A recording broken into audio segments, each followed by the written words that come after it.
Après la vive altercation entre Volodymyr Zelensky et Donald Trump survenue à la Maison-Blanche le 27 février 2025, la première ministre italienne et chef du parti Fratelli d'Italia, Giorgia Meloni, rêve encore de jouer le rôle de pont entre l'Europe et l'administration Trump.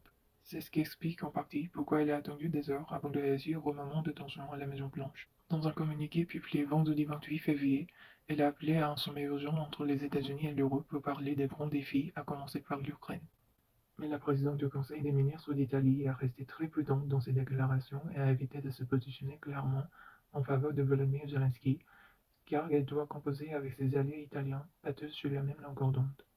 Matteo Salvini, vice-président du Conseil et patron de la Ligue, a par exemple saisi l'occasion d'un forum économique et politique dans une station thermale en Toscane pour lancer des messages pro-Trump sur X.